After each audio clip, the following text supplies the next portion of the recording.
springtime, my favorite time of the year. Luna, my supervisor, and we're going to transplant our seedlings that we had over the winter, and we're going to put those into our raised bed garden. You're in the garden with Patrick.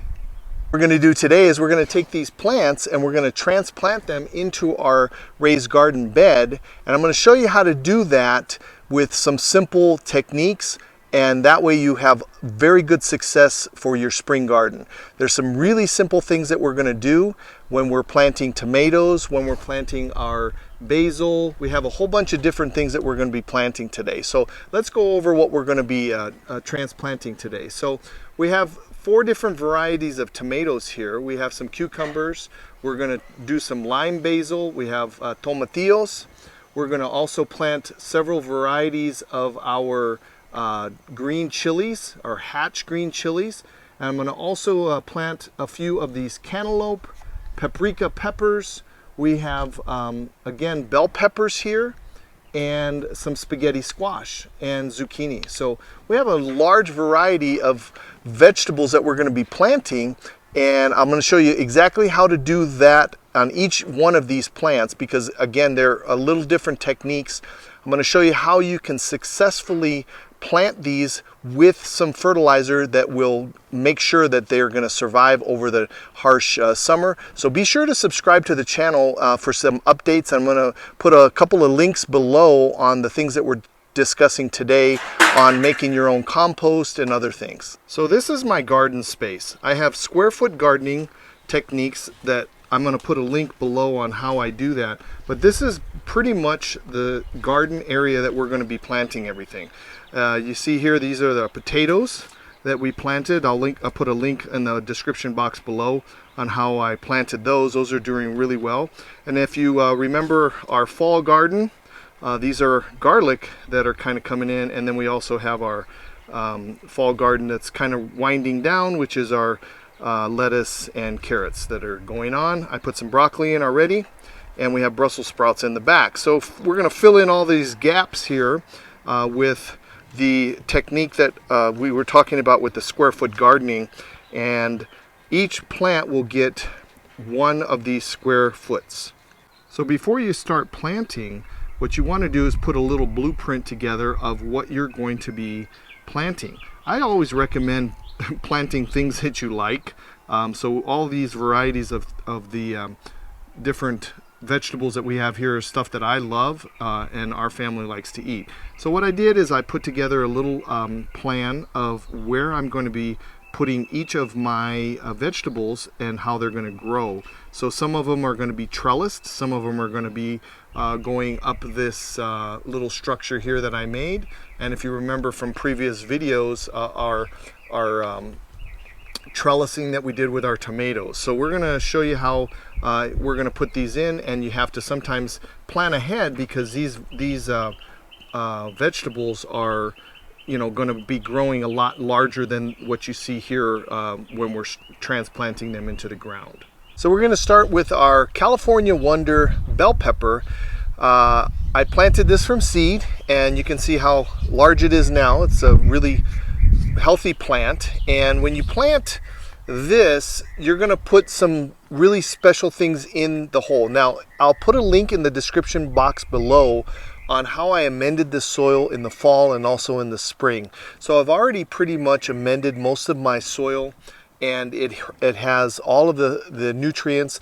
Remember, we did a test of the soil, the pH, and what the elements were inside of my raised bed garden here, and I'll put a link in the description box below. So please be sure to check those out also if you're interested. But what we're going to do here today is I'm going to show you how we're going to plant a few of these different plants in the garden. My little secret sauce, if you will, when I plant my vegetable garden, is I use 2 or 3 different things. I'll use, which is very important, organic improvements to your soil. These are the earthworm castings. I'm going to use that for sure.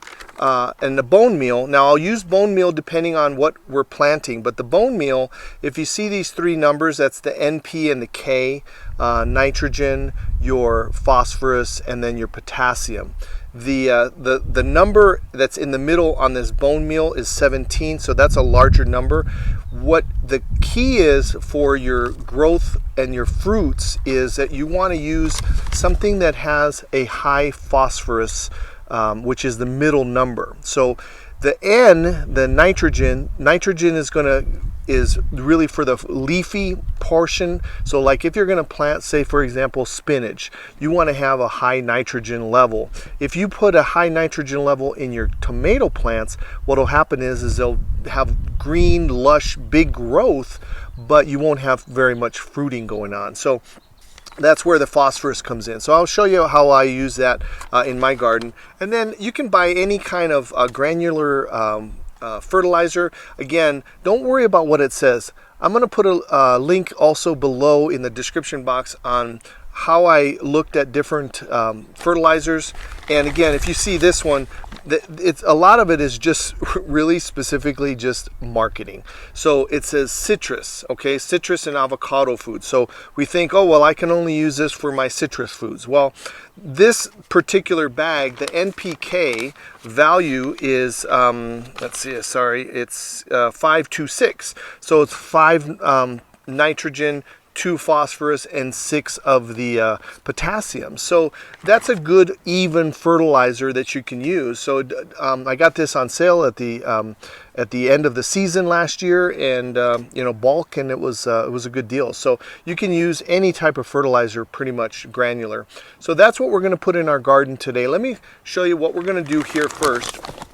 So we're going to prepare our so again, I kind of have, right now I on my plan, I have 3 different bell peppers that I'm going to be putting in. If you see here, these are my onions. I put the onions on the outside of my garden bed this year. I'm trying that as a little experiment this year to kind of ward off some of these different pests that come in. So we'll see how that works. So the first thing you're going to do is you're going to locate where you're going to be planting your vegetable plant. And so I have these little sticks. This is just to kind of hold them up and support them as they grow. So we're going to just set that aside. Now what I also did is I put a layer of compost on top. So we're going to first kind of move that aside. And then what we're going to do is we're going to go ahead. Oh look, here's a little bonus. I got a worm in here. So worms are great. That is a great indicator that your soil is nice and healthy. So what we're going to do here, oh, there's another one, or maybe that's the other half of him. So what you're going to do is we're going to go ahead and just dig a hole now. Okay, so the first thing, simple, is you're just going to dig your hole. And again, there's different planting methods, but the first planting method that we're going to do here is we're going to be planting our bell pepper, the California Wonder. When you plant peppers, any kind of peppers, you're going to plant it at the level of the soil that you have here, okay? Tomato plants is a different technique. I'm going to show you that in just a second. So what you're going to do first is you're going to dig your hole, and again, I'm just going to kind of eyeball it here. And if I put that in here, it's going to be too low. So what we're going to do though is I'm going to put a little bit of the bone meal in here, okay? And this is a powdery. It's essentially what it's called. It's called is a bone that was crushed up. So there's going to be a good release of the phosphorus that's in there. And then I'm going to take a tiny bit of the granular fertilizer. And what will happen with this granular fertilizer is this will break down over time. So you're going to put a little handful of that in there. And then I'm going to go ahead and put a little bit of this worm castings in here. And we'll put that in there with this. We're going to mix that all up, and once we do that, now we can kind of see that that's going to be about the level that we want. You're going to just put your fingers through the plant, gently loosen the soil up on the side of your pot, turn it upside down, and then you're going to see here, got a little bit of the growth here of the roots that are coming on, and you're going to just gently set that right in here. Okay. Now what I also like to do is, before I plant it, I always like to put your structure that you're going to hold the plant up in now versus later, because what will happen is you'll kind of hurt the root system when you're doing that. So I'm going to put that right in there, and just put that down deep, and then we just kind of fill around that area, gently press down. Then before I fill in the last part, I'm going to put just again a tiny bit more of that granular fertilizer around.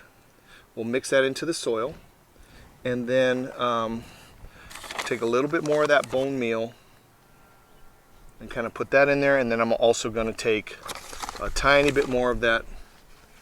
It might be a little overkill, but again, what it is it's really allowing success for that plant, because it has all the nutrients that it needs to grow. Okay, so just gently mix that in. We're going to cover that again with our compost that we have.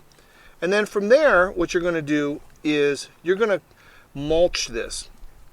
I have some videos that we did on mulching, and most of the time the reason you're going to mulch, especially here in this dry arid area, is to keep your roots cool when it's hot, but it'll also help with the moisture in the soil. So you're going to mulch around here. As you see here, you can use grass clippings. There's different things that you can use, and we'll go over those here in just a second. Okay, so next we're going to show you a technique that I use for planting your tomato plants. Now, on your tomato plants, think about the most important thing is the root system and your tomato plant. Now, if you see this tomato plant, it's pretty large already, but this particular one is a heirloom tomato, which is a big, large tomato, and it's called Brandywine. What you see here are the little hairs. And these little hairs will actually develop into a root system. So you want to make sure that you have a really good deep root system with your tomato plants. This is the different technique that we were talking about than what you would plant, say for example, the chili that we're going to do, or the bell pepper that we've already done. So what I'm going to do here is we're going to plant this large tomato plant. We're going to plant it to right about this depth here. So all of this is going to develop the root system here. Okay, so this one we're going to do the same technique with our phosphorus, with our granular fertilizer, and our worm castings, but the difference now with this one is we're going to plant this really deep into the ground. So first thing we're going to do is just go ahead and, oh look, we got a little tomato plant here. This has already started to grow. This is what we call a volunteer.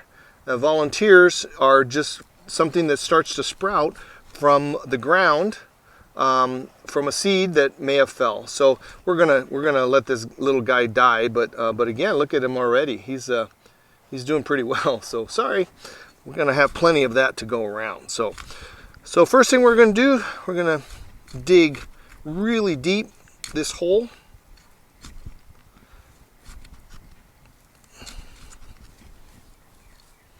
And there's finding a lot of worms in here, which is great. That's a good sign when you have a lot of worms. You can see here, we're going pretty deep with this. Now, if I just gently place that in there, it's doing pretty well as far as the depth, but I'm going to go just a tiny bit more. In this hot, arid weather we have here in Zone 8A, I'm in El Paso, it can get up into the hundreds a lot. And so what we want to try to do is we want to try to keep those root systems nice and cool. Okay. Yeah. So look, we got a couple of worms in here too. All right. Very good. So now next thing we're going to do is I'm going to go ahead and place our fertilizer and our bone meal. Take our bone meal, which has got a lot of phosphorus in here. Okay. We're going to put that in our hole. We're going to take a little handful of the earthworm castings, put that in our hole, and then we're going to put a little bit of this granular fertilizer that will break down over time. Just going to mix that in a little bit. And now we're going to take this tomato plant and we're going to place it into our hole. Now, if you see here on this particular tomato plant, there's several different methods of how you can plant this. Some people say that you can just go ahead and directly put the tomato plant in with the leaves on there. Some people say take the leaves off. I don't know that it matters much, but today what we're going to just do is we're going to go ahead and just take those off on where we're going to put that in. I'm going to throw that in the hole because again, that'll break down over time and feed the plant also. So I'm going to just go ahead and remove those. And now you're going to take that and we're going to take this plant and we're going to put that all the way down in there, and then it'll be ready to go. So same method, loosen up the outside of the container, flip it over gently and pull it out. Now look at this. Take a look at the root structure on this. This is perfect, ready for planting. You don't want, it has a nice root system here, and remember all these hairs are going to have a bunch of roots on it too. So you don't want anything that's wound around, so when you're looking for the different tomatoes, you can even do this before you purchase one. So, so we're just going to set that down in our hole, set it how you're going to put it in there, and then you just start backfilling it with your dirt. And again, what I'm going to do is I'm going to put another layer just of the same thing of our bone meal, just to give it a little bit of extra kick, a tiny bit more of the fertilizer that will break down over time, and some of those worm castings. So we have my quality inspector here, Luna. She's making sure everything that I'm doing is accurate and correct. And then once you do that, you're going to put that in here. Just gently pat it down. And there you go. So that's my tomato plant. And next we'll do one more plant, which is our green chilies from world famous Hatch. We're going to plant next our Hatch green chili, world famous Hatch, New Mexico, and this is the Big Jim variety, medium. They come in all different kinds of Scoville hotness, if you will, and what we're going to do is simple. Now, if you see here on my plant, I went ahead and I always do this when I plant my seeds. I planted this seed on February the 1st.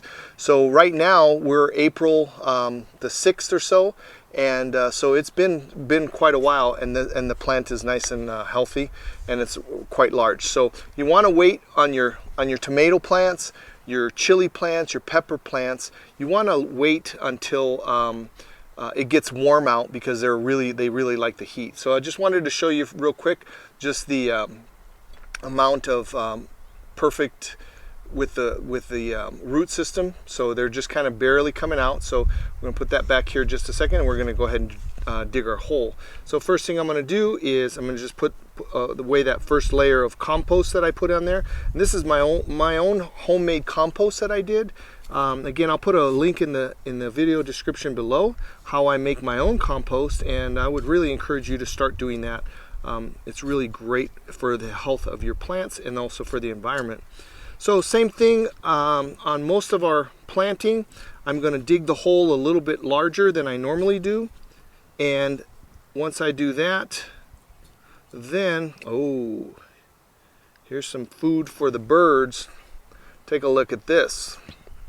Okay, so this is a grub worm. Okay, these will turn into, either depending on what area of town that you're in or what part of the country, these will turn into June bugs. And what this grub will do is it's going to go ahead and eat your root systems. So if you find any of these are great for the birds. So we'll just leave this out here. So once you dig your hole, okay, you're going to go ahead, do the same thing. I'm going to put a little bit of my worm castings, again about a handful or so in there. I'm going to put a little bit of my bone meal The bone meal again is high in phosphorus. Phosphorus is what the plants need to fruit.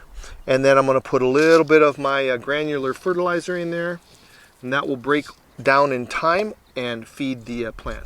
I'm going to mix that in, and that is it for this hole. Now remember, on most of our plants, with the exception of our tomato plants, we're going to plant that at the same level of what you have your pots.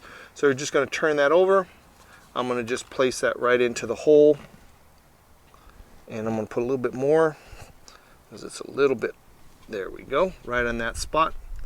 And again, once I do that, I'm going to go ahead and take my pole, place that in here so that it will trellis up on this and it'll be supported. Remember, some of these chili peppers will grow pretty high, maybe 2-3 feet depending on your area. So I'm going to backfill that with our soil, and again I'm going to put a little bit more of each on the top so that granular fertilizer breaks down over time, a little of that bone meal, and some more of those worm castings. So I kind of like a layer over time. What will happen is that will break down and feed the plant. Then you're going to also take that fertilizer. You can use a water-soluble fertilizer, and you can feed that every 7 to 10 days, depending on what you're looking at. I like to do that usually every 7 to 10 days with a liquid fertilizer, some kind of organic fertilizer, and that also helps with the growth of the plant. Remember, the granular fertilizer will break down over time over the next month. So I'll usually apply the granular fertilizer once a month. So it's the beginning of April now. We'll do it May, June, and that will continue to grow. So that's how you're going to plant. Simple techniques that we use. Again, I don't like to do anything major. It's just pretty simple, so I like to keep things simple. So the last thing, now that you've planted your plants, all of your plants, I would highly recommend that you mulch on the top. Again, maybe 2 inches of good mulch. Again, you can use various things. I use a lot of different things. I like to upcycle things. I had some leftover hay or straw, actually not hay, and then I also like to use grass clippings too. So during the course of the year, you can just put some grass clippings on. You don't want to put a big thick layer of that, because then what will happen is it'll kind of mat down. It'll also heat up. So I like to, and plus as it breaks down, what that'll do is that will feed your ground. So I usually put a small layer of the grass clippings. I will also use some of this recycled or shredded paper. And again, I always like to use just different kinds of materials to help with your organic breakdown of in your garden. So I put a small little layer of that, and then I'll usually put about another inch or so of this straw that I have. And again, the reason you're doing the mulching, and why I highly recommend mulching, is because again, it will help with keeping your soil moist, number one, which is most important. You want to have even moisture in your soil, but more importantly, what you want to do is that helps stay the different things that are in the ground. Sometimes when you're watering, it'll come up on your leaves, so this also helps to protect your plants, and again, from the moisture, and keeps everything nice and moist, so you don't have to worry about the watering so often when it's so hot. So that's one good tip that you want to for sure do when you're doing your plants. One last thing, don't forget, you better label your plants. Even though you've kind of put them out on your little outline that you drew out, hopefully, make sure that you put a label on this, and so that way you know what you planted here. They all look kind of the same, especially all my pepper plants. They all look the same, so you want to make sure you label. So don't forget to water your plants, especially after you've transplanted them into your garden and you've already laid your mulch and everything's ready to go. Make sure that they get a good, healthy start. So I'm going to finish all of these plants right now. So if you found something of value in this video, please give it a thumbs up, a like, and share it with your friends. And if you haven't subscribed to the channel, or if you're new to the channel, please consider subscribing to the channel. Until next time, happy gardening.